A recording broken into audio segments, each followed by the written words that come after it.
Thoracic mobility is one of those things that a lot of people are looking for more of, whether that's to feel better, to rotate better, to be able to bend your spine better, or for lifting or performance reasons. It's very common to want more thoracic mobility, but I think it's often very misunderstood within our industry. Today I'm going to break down 3 very common myths that I see with thoracic mobility when people try to get more of it, and what they can do to potentially get better longer term results that stick and that allow them to feel better, move better, and perform better. How many times have you seen a thoracic mobility exercise that looks just like this? If you were to Google thoracic mobility, this would be one of the first things that comes up. Now, these aren't bad drills at all, and they do help people feel better under certain circumstances. However, I think there's something to appreciate first before we go pushing ourselves into an in range of motion, which is going to lead me into the first myth, and that is that if we push ourselves really hard, if we force ourselves into a position of an in range of motion, then we'll be able to adapt to that very easily. We'll be able to get into that position very effectively. And that's not entirely the full picture. This normal human thoracic spine curve needs to have a degree of flexion, which allows those vertebrae to be able to rotate, to be able to extend, to be able to flex as they need to, depending on the task. However, if we are just jamming ourselves into more and more extension of the thoracic vertebrae, that potentially could be limiting, because if you're already stuck in an extended position, you can't really try to get somewhere you're trying to go if you're already there. So if you're stuck in extension, you're jamming more and more on it, you're going to feel like you're limited in extension because you're already starting there. The same can be true for flexion, the same can be true for rotation. But we generally want to be able to start from a position of neutrality. And neutrality is not an end destination, it is a starting point.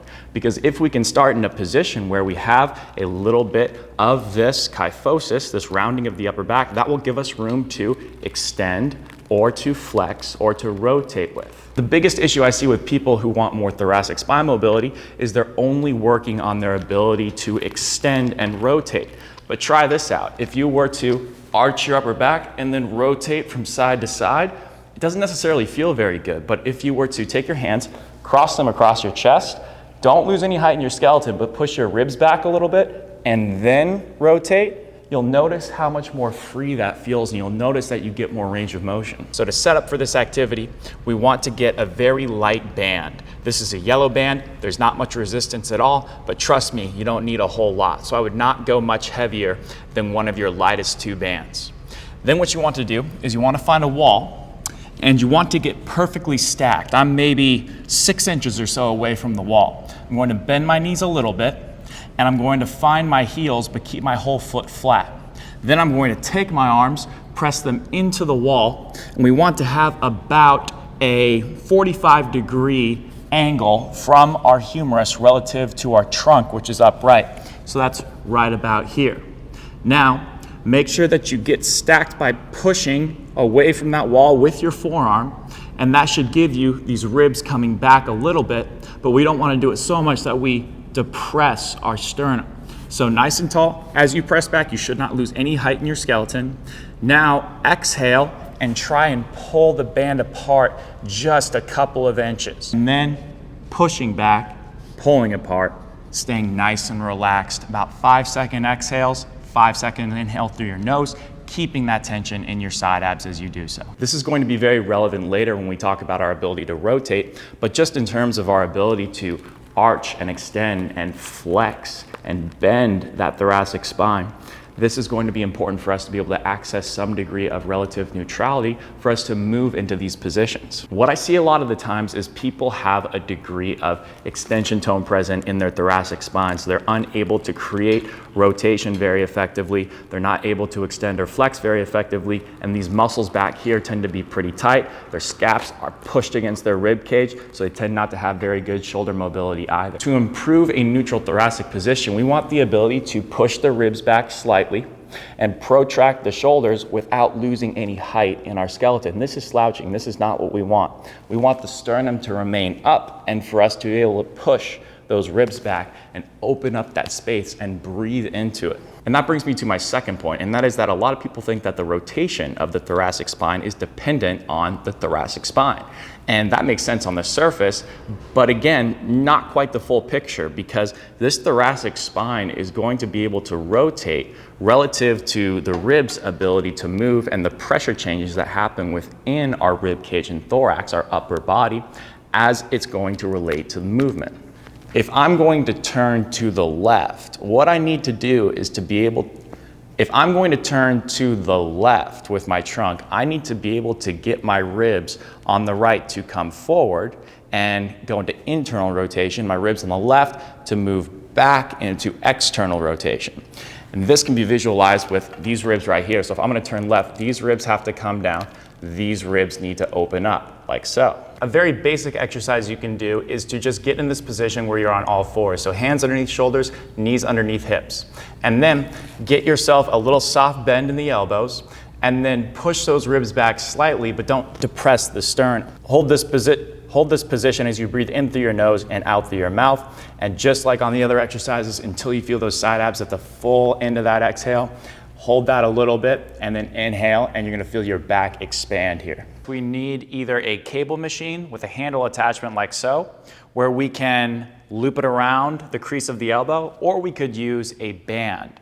Either one would work, as long as the resistance is not too much to where we can't manage it and it's gonna pull us excessively forward.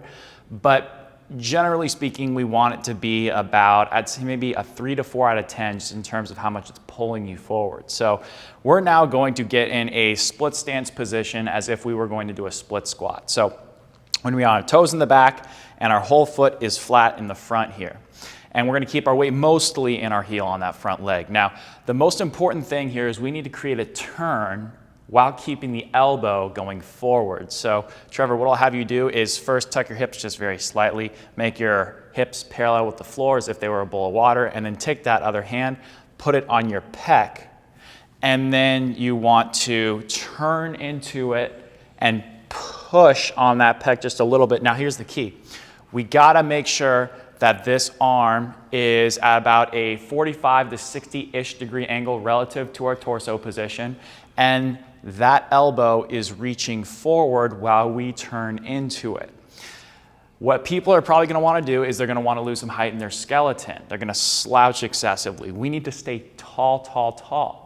So if we can stay tall and then turn into a little bit, keeping our elbow a little bit low, that's going to allow us to get that expansion between the shoulder blade and also the spine. You'll know you're doing it right when you have a stretch in this area right here where that inner edge of the shoulder blade sits on the rib cage. So now that we've got that stretch established, what we need to do is then breathe through it effectively. Now, you can keep that reach of the elbow forward and staying low there.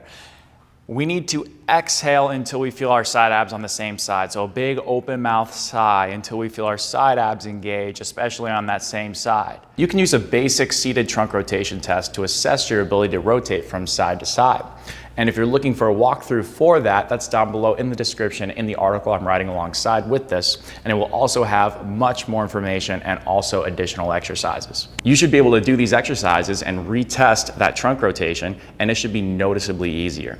Remember how I talked about breathing earlier? We have this big cavity called the posterior mediastinum in the back, and it's much bigger than the one in the front.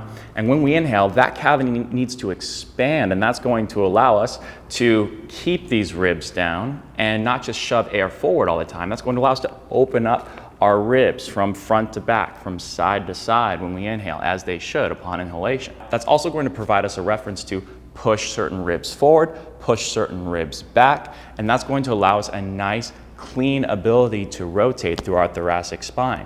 But if we have a bunch of tightness, whether it be on the front or the back, that's going to limit our ability to create rotation because these vertebrae are going to become more and more jammed. But that's secondary to the ability for these ribs to go into internal and external rotation as they need to create that rotation. So the gist of it is, in order for us to rotate, we need to be able to open up our ribs in the back or the front, depending on where we're rotating to. That brings me to my third myth, and that is this common misconception that thoracic flexion is bad, and it's really bad under load. We need a stiff, straight spine in order to lift weight.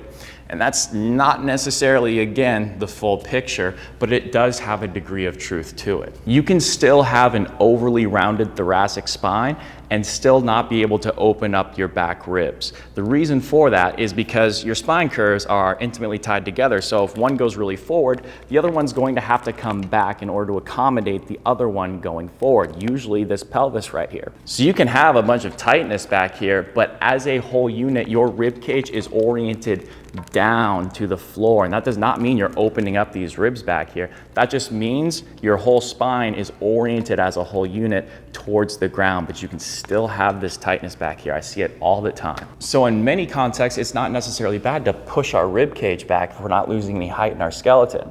This slight retraction can allow us to actually regain more of this neutral spine curve and open up that back and potentially our chest. And the truth of it is, when you do get this stack right when you're lifting weights, you get a ton more recruitment of your abs. Your low back is much less likely to take over, and your overall mechanics improve significantly. So it's pretty much a win-win situation. And this is how I coach it in basic exercises like the squat and the deadlift. So what I'll say is, Trevor, I want you to start with your feet straight ahead and hip width apart. Give me a very slight knee bend. Good. Now I want him to feel his heel, ball of the big toe, and his little toe here to create that tripod stability through the ground.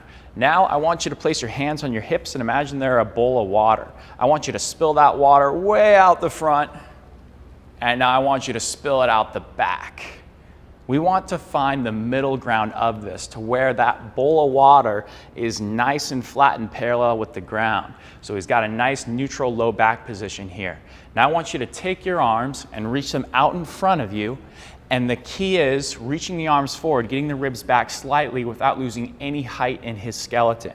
If he can do this, then we know that he is truly stacked and getting that slight degree of flexion we want here without overdoing it. Because if he overdoes it and reaches really far forward, now he's just slouching, and that's just excessive lumbar flexion and thoracic flexion.